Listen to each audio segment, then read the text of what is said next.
Halo Sobat Nuliti, Assalamualaikum warahmatullahi wabarakatuh. Jumpa lagi dengan saya Elvara Norma Ariandini. Hari ini kita akan belajar bersama-sama tentang perbedaan antara metode penelitian kualitatif dan juga kuantitatif. Oke, ada berbagai perbedaan, kita akan bahas satu persatu ya. Yang pertama, perbedaan dari sisi paradigmanya. Kalau penelitian kualitatif, dia itu bersifat alamiah, bersumber dari pandangan fenomenologis. Alamiah maksudnya di sini adalah bahwa penelitian itu dilakukan secara alami. Jadi apa yang ada di lapangan ya itulah yang akan diteliti, yang akan dicatat hasilnya oleh peneliti. Seperti itu. Jadi tidak dibuat-buat seperti itu gampangnya ya. Sementara kalau penelitian kuantitatif, dia itu ilmiah. Jadi ilmiah sifatnya yang berangkat dari pandangan positivisme. Apa sih sebenarnya pandangan positivisme itu? Jadi pandangan positivisme itu adalah suatu pandangan yang pasti, gitu ya, pasti. Nah, pasti yang dimaksudkan di sini itu apa? Jadi pastinya itu adalah bahwa dalam penelitian kuantitatif itu sudah pasti yang mau diteliti apa, variabelnya apa, nanti olah datanya gimana, dia itu sudah pasti, gitu ya. Sementara kalau pada penelitian kualitatif itu belum pasti.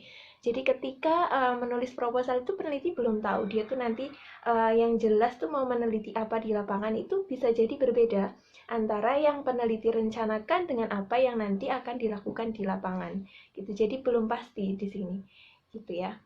Nah, itu perbedaan yang pertama dari sisi paradigmanya. Yang kedua adalah perbedaan dari sisi desain. Kalau dari sisi desainnya, kalau penelitian kualitatif, dia itu lebih umum, fleksibel, berkembang, dan muncul dalam proses penelitian. Jadi, uh, tadi ya belum, jadi penelitian kualitatif itu bisa berbeda dari apa yang direncanakan dengan apa yang dilakukan di lapangan, bisa jadi berbeda dalam perjalanannya itu ya. Jadi misalkan apa yang direncanakan itu tidak sesuai dengan apa yang ada di lapangan, dia akan melakukan peneliti akan melakukan perombakan ulang terhadap penelitiannya itu sehingga nanti peneliti bisa jadi mengubah judulnya, mungkin mengubah apa tuh namanya cara pengambilan datanya, mengubah sumber datanya dan sebagainya begitu disesuaikan dengan kondisi yang ada atau yang peneliti temui di lapangan seperti itu. Jadi dia fleksibel, ya bisa berkembang. Misalkan berkembang di sini, misalkan sampelnya itu pada awal hanya ditetapkan sekitar misal 5 orang, tapi ketika misalkan nanti di lapangan dengan sampel sebanyak 5 orang ini belum mencukupi, peneliti akan melakukan penambahan sampel. Jadi di sini penelitiannya bisa berkembang gitu ya. Uh, Kemudian juga misalkan di lapangan ternyata peneliti menemukan ketertarikan yang lain, misalkan yang sesuatu hal yang lebih menarik, bisa jadi penelitiannya bisa berkembang ya kayak gitu. Tapi ya meskipun begitu kita harus tetap ingat tujuan awal kita dalam melakukan penelitian itu apa ya, tujuannya yang setidaknya tujuannya itu terpenuhi terlebih dahulu. Walaupun ketika nanti mungkin peneliti memiliki ketertarikan yang lain, peneliti dapat melakukannya mungkin pada penelitian selanjutnya begitu. Tapi intinya satu penelitian itu diselesaikan terlebih dahulu gitu ya. Alangkah lebih baiknya seperti itu. Nah, kemudian desainnya yang kalau penelitian kuantitatif itu dia sudah spesifik ya, jadi sudah ditentukan di awal, jelas, rinci ya, kemudian ditentukan secara mantap sejak awal dan menjadi pegangan teguh langkah demi langkah dalam melakukan penelitian. Jadi peneliti itu dari awal sudah menentukan nanti yang mau diteliti itu variabelnya apa. Itu sudah jelas dan itu tidak akan berubah-ubah selama peneliti melakukan penelitian di lapangan. Gitu ya. Kalau mau meneliti misalnya ya dalam penelitian pendidikan ya, peneliti ingin meneliti pengaruh motivasi siswa terhadap hasil belajar. Ya sudah, peneliti hanya meneliti dua hal ini. Motivasi siswanya bagaimana, hasil belajarnya bagaimana, ya kemudian nanti di asesmen atau dinilai, motivasinya dinilai dengan angket, hasil belajarnya dinilai dengan misalnya soal begitu ya, kemudian nanti didapatkan hasil, ya sudah, kemudian nanti dianalisis hasil tersebut dan penelitiannya sudah selesai gitu. Jadi sudah spesifik, sudah jelas sejak awal dan langkah penelitian yang akan dilakukan itu apa sudah jelas gitu. Sementara kalau penelitian kualitatif belum jelas gitu. Oke, perbedaan selanjutnya ya, itu ada pada tujuan.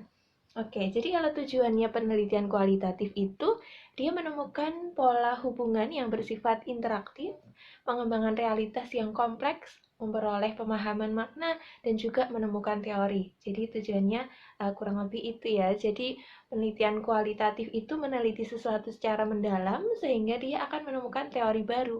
Sementara kalau penelitian kuantitatif, itu biasanya dia akan menguji teori yang sudah ada. Jadi ada teori A, kemudian kita uji di lapangan apakah benar atau enggak teori itu. Sementara kalau penelitian kualitatif, dia itu justru meneliti lapangan, kemudian dia nanti akan menemukan suatu teori baru atau penemuan baru gitu. Nah, kalau penelitian kuantitatif ya, dia itu tujuannya untuk menunjukkan hubungan antar variabel, ya. Tadi misalnya antara hasil belajar dan juga motivasi siswa tadi ya. Kemudian untuk menguji teori, untuk mencari generalisasi yang mempunyai nilai prediktif, gitu ya. Jadi kalau penelitian kuantitatif itu biasanya menetapkan yang namanya populasi dan juga sampel. Ya, jadi populasi di mana peneliti melakukan penelitian tersebut ya di suatu wilayah, misalkan katakanlah di sini populasinya ada 1.000 orang, gitu ya, dalam suatu desa misalkan 1.000 orang, kemudian tentunya peneliti tidak sanggup ya melakukan penelitian misalkan kepada 1.000 orang sekaligus. Tentunya peneliti memiliki keterbatasan baik misalkan dalam hal waktu, kemudian uh, dana, kemudian tenaga dan sebagainya. Itu menjadikan peneliti melakukan pembatasan-pembatasan tertentu, jadi tidak dilakukan semuanya terhadap populasi, gitu ya. Jadi dari populasi yang berjumlah 1.000 orang tadi kemudian disortir lagi ya, disortir atau disaring lagi sehingga ditetapkan yang dinamakan dengan sampel. Nah, sampel itu di sampel itulah kemudian nanti peneliti akan melakukan penelitian. Jadi penelitiannya tidak di populasi tapi di sampelnya. Nah, dalam hal ini dilakukan generalisasi tadi ya, mencari generalisasi yang mempunyai nilai prediktif. Jadi peneliti akan melakukan suatu penelitian terhadap sampel, kemudian nanti hasil yang didapatkan itu akan digeneralisasikan kepada populasi. Jadi dianggap seluruh populasi yang tadi ditetapkan itu memiliki hasil yang sama dengan yang ada pada sampel, seperti itu. Misalkan hasilnya di sini menyatakan ya bahwa misalkan kita melakukan penelitian di masyarakat nih, kita ingin mengetahui pengaruh pemberian sosialisasi anti narkoba terhadap pengetahuan masyarakat ya tentang narkoba misalnya. Nah, itu berarti penelitian ini misalkan dilakukan terhadap 100 orang, itu hasilnya menyatakan bahwa sosialisasi itu meningkatkan pengetahuan masyarakat misalnya ya. Nah, itu berarti bahwa hasil tersebut itu juga dianggap sama dengan yang ada di populasi. Jadi dianggapnya bahwa 1.000 orang tadi ketika diberi sosialisasi juga akan mengalami peningkatan pengetahuannya. Seperti itu ya. Kemudian selanjutnya perbedaannya adalah dalam hal teknik penelitian. Oke, dalam teknik penelitian ini kalau penelitian kualitatif dia itu lebih banyak ke partisipan observation atau melakukan observasi partisipan. Jadi peneliti ikut terjun langsung ke lapangan gitu ya. Berbaur di lapangan, berbaur dengan masyarakat atau mungkin subjek lainnya yang diteliti begitu ya. Bahkan seolah-olah peneliti ini sudah bukan peneliti, jadi sudah seperti masyarakat biasa gitu, melakukan penelitian di situ kayak gitu ya. Jadi misalkan melakukan penelitiannya kepada Pak Tani ya sudah, peneliti ikut terjun ke sawah gitu ya, seolah-olah peneliti ini juga sedang menyawah bersama masyarakat gitu ya, tapi sebenarnya dia sedang melakukan penelitian. Nah, itu namanya penelitian apa tuh namanya, observasi ya, observasi yang partisipatif gitu. Oke, kemudian selanjutnya teknik penelitiannya di kualitatif ini menggunakan in-depth review, in-depth interview maksudnya, ya. Jadi melakukan wawancara secara mendalam, gitu ya, wawancara secara mendalam kepada subjek. Kemudian ada yang melakukan dokumentasi juga, ya. Dokumentasi ini mengkaji penelitian-penelitian terdahulu yang sudah ada, begitu. Kemudian menggunakan triangulasi. Triangulasi di sini dalam hal teknik penelitian ya, triangulasi itu menggunakan berbagai teknik. Jadi tidak hanya eh, observasi saja atau wawancara saja atau dokumentasi saja, tapi menggunakan berbagai teknik penelitian ini sekaligus juga untuk menguji kebenaran data, begitu ya. Jadi uh, hasil yang dari wawancara coba kita cross checkkan dengan hasil angket atau hasil dokumentasi. Nah ya, jadi hasil-hasil penelitian atau dokumentasi yang sudah ada, apakah benar atau enggak data yang diberikan oleh uh, subjek atau narasumber yang kita tuju, seperti itu. Kemudian teknik penelitian, kalau dalam penelitian kuantitatif itu utamanya dia menggunakan eksperimen, kemudian survei kuesioner ya, observasi dan juga wawancara. Tapi meskipun begitu keduanya ini sebenarnya saling melengkapi juga ya. Jadi tidak tentu yang kuantitatif itu kok kemudian tidak menggunakan observasi atau tidak menggunakan dokumentasi, juga tidak. Jadi keduanya ini sebenarnya sama-sama melengkapi, hanya saja yang lebih dominan gitu ya. Lebih dominan kalau penelitian kualitatif itu tadi ya, observasi partisipatif, kemudian wawancara mendalam, dokumentasi, dan juga triangulasi. Kemudian kalau kuantitatif, dia itu lebih ke eksperimen, survei, kuesioner, observasi, dan juga wawancara. Gitu. Kemudian selanjutnya, dari segi instrumen penelitiannya, kalau penelitian kualitatif, dia itu peneliti adalah sebagai instrumen kunci. Nah, ini teman-teman yang akan kita dalami ya. Jadi peneliti itu adalah instrumen kunci, jadi yang mulai menentukan sampel, kemudian menentukan masalah, mengambil data, menganalisis data, menuliskan data, semuanya adalah tugas peneliti. Kalau dalam penelitian kualitatif ya. Oke, bedanya apa dengan penelitian kuantitatif? Kalau dalam penelitian kuantitatif itu eh, pengambil datanya ya, misalkan pengambil datanya itu bisa menggunakan sampel. Misalkan tadi kita ingin menguji motivasi belajar siswa dan juga hasil belajar siswa. Kita bisa membuat angket ya, angket tentang motivasi belajar dan hasil belajar.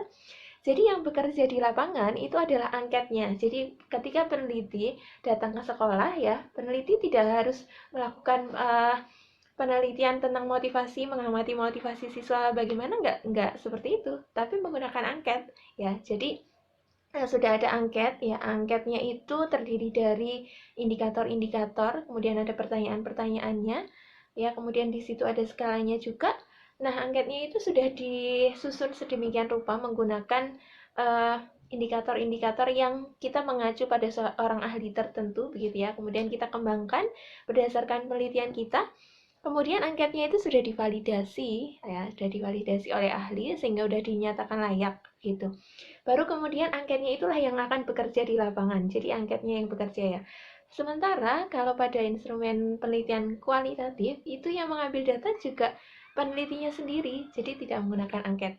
Walaupun mungkin tetap menggunakan angket juga bisa ya. Tapi instrumen kunci dalam hal ini tetap adalah penelitinya gitu. Kemudian kalau instrumen yang lain ya dalam penelitian kualitatif itu ada menggunakan tape recorder, kamera, dan sebagainya, itu untuk membantu peneliti saja. Tapi sebenarnya inti atau kunci dari instrumen dalam penelitian kualitatif adalah diri peneliti itu sendiri. Jadi kalau bisa ada salah satu bukunya Pak Sugiono yang menyebutkan bahwasanya peneliti itu harus divalidasi dulu, juga sama seperti dengan instrumen-instrumen pada penelitian kuantitatif. Misalkan kalau kita membuat angket ya pada penelitian kualitatif kan kita nanti akan memvalidasikan angket tersebut kepada ahli. Nah, sama, jadi karena peneliti dalam penelitian kualitatif ini menjadi seorang ahli juga, menjadi seorang instrumen juga, instrumen hidup begitu ya, human instrument, maka dia juga harus divalidasi begitu. Istilahnya memvalidasinya itu tidak kepada ahli, itu tidak, tapi validasinya itu dilakukan melalui refleksi oleh diri peneliti sendiri. Jadi peneliti merefleksikan, kira-kira aku sudah sanggup atau belum ya untuk melakukan penelitian ini, kira-kira aku sudah menguasai lapangan belum, sudah bisa berbaur dengan masyarakat belum, sudah bisa berbaur dengan narasumber belum, sudah bisa menguasai materi yang akan aku teliti atau belum, seperti itu. Jadi menguasai teknik-tekniknya atau belum, seperti itu. Jadi peneliti melakukan refleksi terhadap diri peneliti sendiri, kira-kira apakah sudah siap atau belum untuk masuk ke lapangan, seperti itu. Nah, kemudian kalau untuk penelitian kuantitatif ya, itu instrumen penelitiannya bisa menggunakan tes, angket, dan juga bisa wawancara. Tapi juga diri peneliti juga menjadi ini ya, instrumen juga tetap ya. Pada penelitian kuantitatif pun tetap diri peneliti juga adalah sebagai instrumen untuk kemudian melakukan observasi, kemudian wawancara begitu ya. Tapi uh, tidak menjadi instrumen kunci. Sementara kalau pada penelitian kualitatif, itu diri peneliti itu menjadi instrumen kunci, karena ibaratnya yang paling utama itu adalah diri peneliti. Seperti itu. Nah, mungkin sampai di sini dulu penjelasan tentang perbedaan antara metode penelitian kualitatif dan juga kuantitatif. Semoga penjelasan ini memberikan sedikit pencerahan kepada teman-teman sekalian. Silahkan bagi sobat neliti yang mau mengajukan pertanyaan, mungkin tidak setuju dengan apa yang saya sampaikan, ingin memberikan sanggahan, komentar, dan lain-lain, silahkan disampaikan di kolom komentar ya. Nanti akan saya tanggapi di situ dan kita akan diskusi sama-sama tentang perbedaan metode penelitian kualitatif dan kuantitatif ini. Sekian dari saya. Mohon maaf jika banyak kesalahan. Semoga ke depan kita bisa semakin cinta dengan ilmu pengetahuan. Sekian, wassalamualaikum warahmatullahi wabarakatuh.